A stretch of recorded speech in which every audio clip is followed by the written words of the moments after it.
Você está prestes a entrar em um espaço limiar e insólito, um lugar entre a fronteira da luz e da escuridão. Um mundo singular onde a realidade que conhecemos se entrelaça com o sobrenatural, fazendo lendas assustadoras ganharem vida. Prepare-se para presenciar histórias incríveis, relatos e contos extraordinários que vão fazer você questionar tudo o que conhece em mais um vídeo, aqui na Legião da Noite.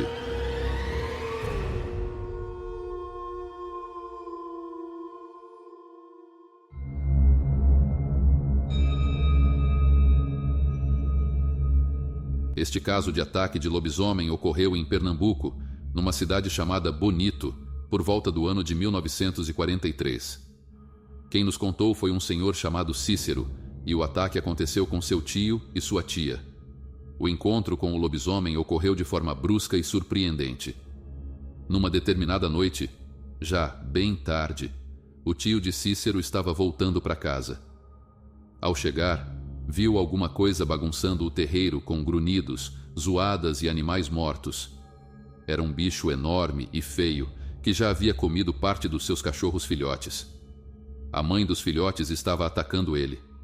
Assim que ele avistou a criatura, ele já estava rodeando sua mulher. O rapaz investiu contra o lobisomem para impedi-lo de atacar sua mulher, que estava grávida. No meio da briga, o lobisomem atingiu sua perna com uma unhada, abrindo um grande ferimento com hemorragia. Mas o tio de Cícero não podia desistir da luta, pois se ele caísse, o lobisomem atacava sua mulher gestante. Quando ele não estava aguentando mais, o lobisomem pulou sobre a barriga de sua esposa. O tio de Cícero pegou a foice afiada e deu um golpe certeiro na parte de baixo, atingindo também a mão da criatura. O lobisomem deu um berro de dor e fugiu em disparada. Assim que o lobisomem foi embora, o tio de Cícero caiu no chão, sentindo muita dor nas pernas. Sua coxa precisou ser costurada com mais de 40 pontos. Havia um rapaz amarelo entre seus conhecidos que já há algum tempo o povo desconfiava que se transformava em lobisomem, ou, como se diz em Pernambuco, ele corria bicho. O tio de Cícero pensou em ir atrás do tal amarelo, mas sua esposa tentou acalmá-lo, dizendo que era apenas boato do povo e que o lobisomem não era ele. Mas seu marido insistiu que iria na casa do homem amarelo para tirar essa história a limpo. E se ele fosse mesmo o lobisomem, iria terminar o serviço. Depois de 3 dias com a perna enfaixada, ele se levantou e foi até os aposentos do homem suspeito. Quando chegou lá, o sujeito estava deitado numa rede. Mas antes, chamou pela mãe dele, perguntando onde ele estava.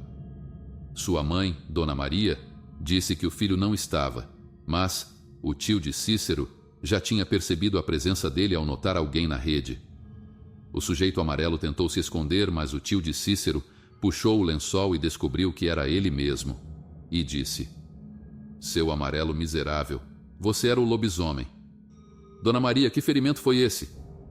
Ela tentou defendê-lo, dizendo que o ferimento havia sido causado por uma queda, mas o tio de Cícero foi firme na revelação, rebatendo: "Que nada. Esse ferimento fui eu que causei com uma foiçada que dei nesse infeliz. Ia matar ele. É ele que corre bicho. É ele o lobisomem que tentou pegar minha mulher." Depois daquele dia, os dois passaram a se evitar. Eles pegaram inimizade e nunca mais se falaram. Também não foram mais relatados ataques de lobisomem no terreiro do tio de Cícero.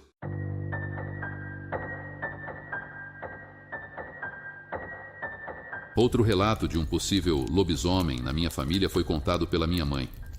Ela já era nascida quando aconteceu, mas quem viveu a experiência foi meu avô materno, que contou a ela. Quando encontrei meu avô pessoalmente, perguntei sobre essa história de ter visto um possível lobisomem quando era mais jovem. Ele me disse que é verdade, mas que não sabia se era um lobisomem. Contudo, tinha certeza de que não era coisa deste mundo, nem de Deus. Meu avô se chamava Joaquim, já estava casado com minha avó, Dona Eva, e moravam no interior de Goiás, em Itapuranga. Minha mãe tinha cerca de 10 anos na época, então aconteceu no final dos anos 60 e início de 1970. A maioria das coisas que consumiam, eles mesmos produziam na roça, mas algumas precisavam ser compradas. A cidade ficava a cerca de 40 quilômetros de distância da casa deles.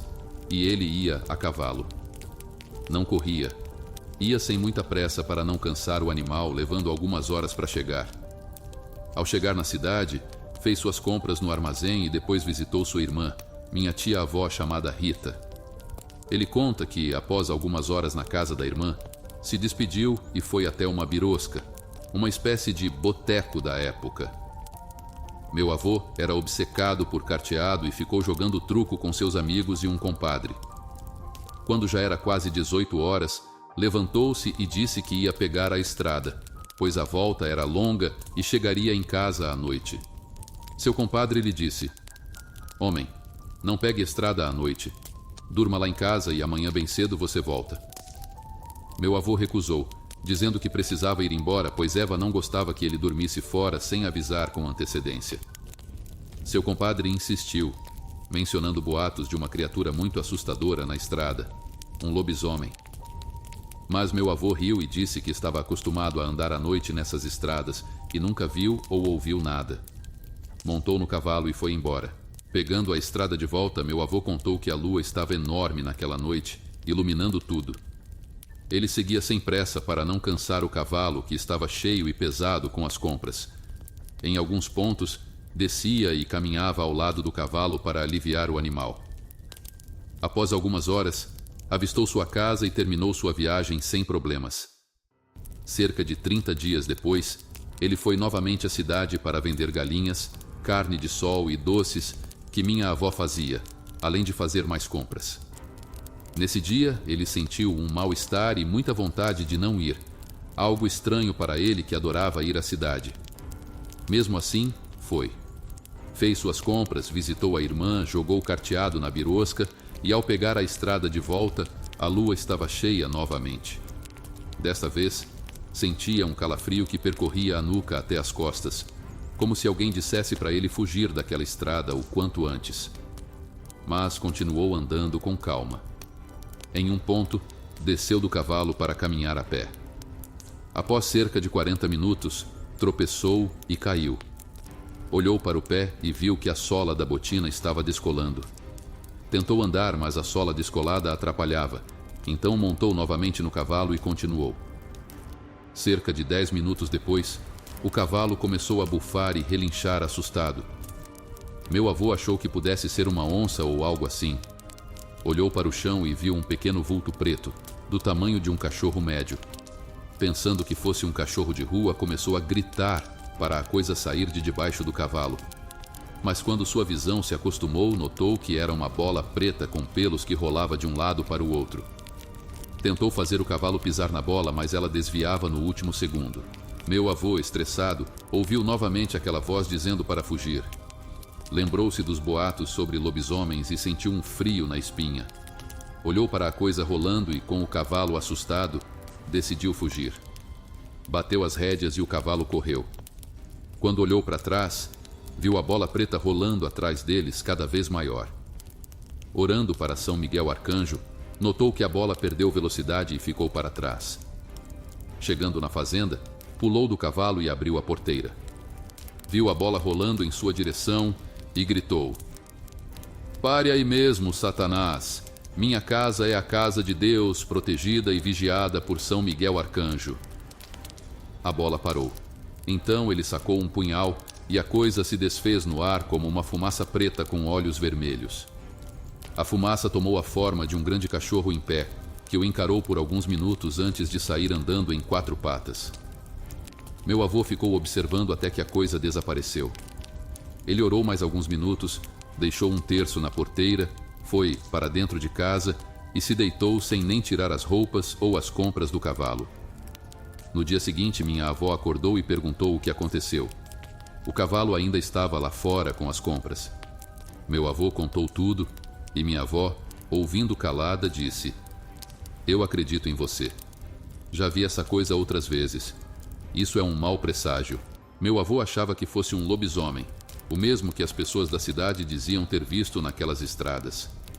Ele dizia que Deus descolou a sola da sua botina para ele estar montado no cavalo quando aquela besta aparecesse, para que conseguisse fugir. Minha avó acreditava que era um mau presságio, um aviso de morte. Coincidência ou não, menos de um mês depois, meu avô perdeu os 2 filhos mais novos envenenados por mandioca brava. Minha avó, sem saber, fritou e deu aos filhos para comerem. Todos comeram, mas os 2 mais novos não aguentaram. Esse foi o relato do meu avô, famoso em Itapuranga, sobre o lobisomem ou cão negro. Meu avô e minha avó eram pessoas muito sérias e não gostavam de tocar nesse assunto por conta da tragédia que se abateu na família. Eles não inventariam algo assim, ainda mais relacionado à morte dos filhos.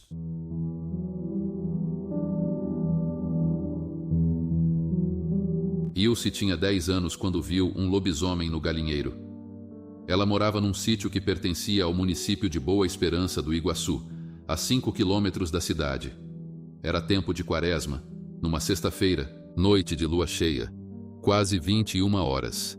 Na cozinha estavam Ilse, sua mãe, e mais 2 de suas irmãs.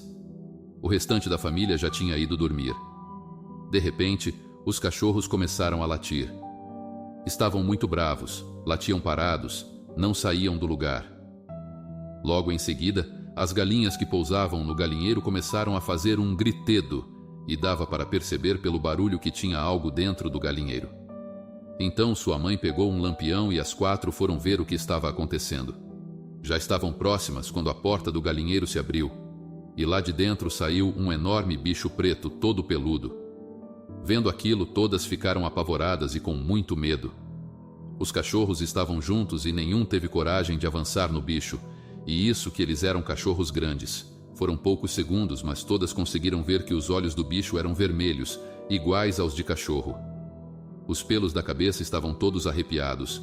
Seus dentes eram enormes e o bicho também era muito fedorento. Media mais ou menos 1,5 metros de altura. O bicho olhou para elas, deu uma rolada na terra e correu mato adentro. Ele corria meio inclinado, era manco. Os cachorros continuavam latindo muito. Então elas também correram e se trancaram dentro de casa e, com o barulhão que fizeram, acordaram os que estavam dormindo. Depois que todos se acalmaram, sua mãe disse: "Ninguém vai falar nada do que foi visto aqui." Naquela época, os filhos obedeciam aos pais e ninguém falou nada sobre aquilo. No dia seguinte, logo que amanheceu, foram até o galinheiro e não faltava nenhuma galinha.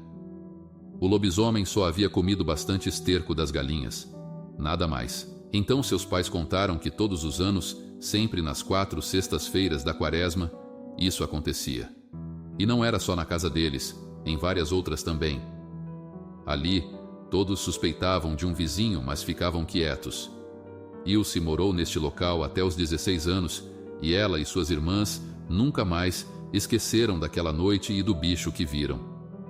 Ilse confirma que nos anos seguintes, no tempo da quaresma, isso sempre acontecia. Mas aquele bicho não fazia mal a ninguém e nem matava os animais. Devido ao susto que levaram, elas nunca mais foram tentar ver o lobisomem. Ficavam quietas em casa, só ouvindo os latidos dos cachorros. Faz 10 anos que Ilse mora no bairro Marrecas, em Beltrão, e já fazem 43 anos que ela viu o lobisomem.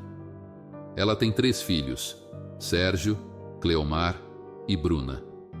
Ilse diz que tem gente que não vai acreditar nessa história, mas ela é real e aconteceu mesmo. No dia em que alguém passar pelo susto que elas passaram, vai começar a acreditar em lobisomens, pois eles existem de verdade.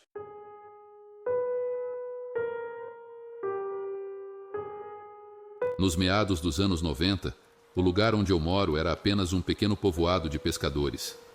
Em frente à casa da minha família, morava um velho de aparência sinistra, e todos afirmavam que ele virava lobisomem.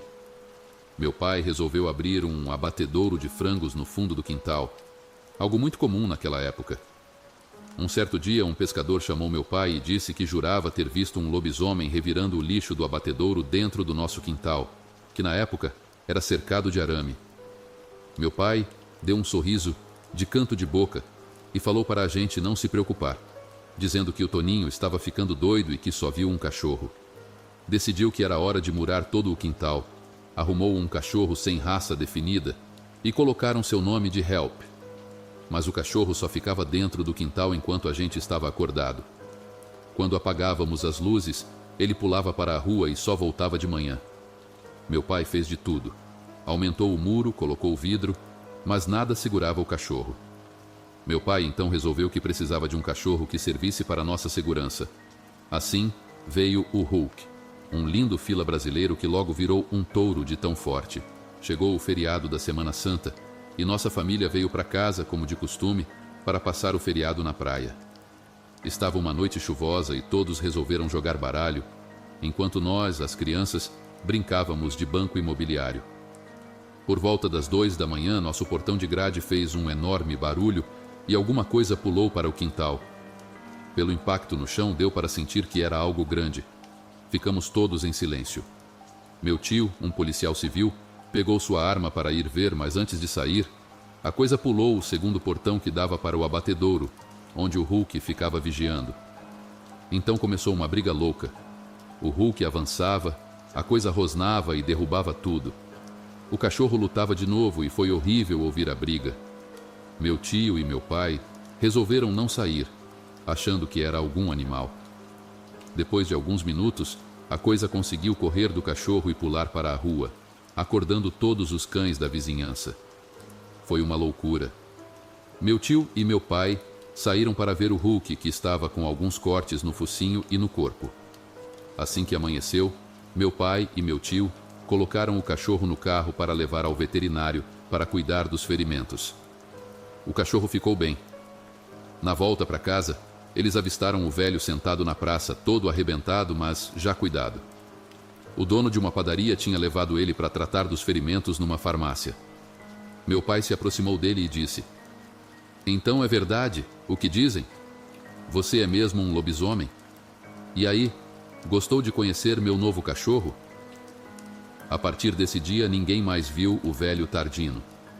Só soubemos que ele estava em outra cidade e que agora era lá que estavam ocorrendo as aparições da criatura.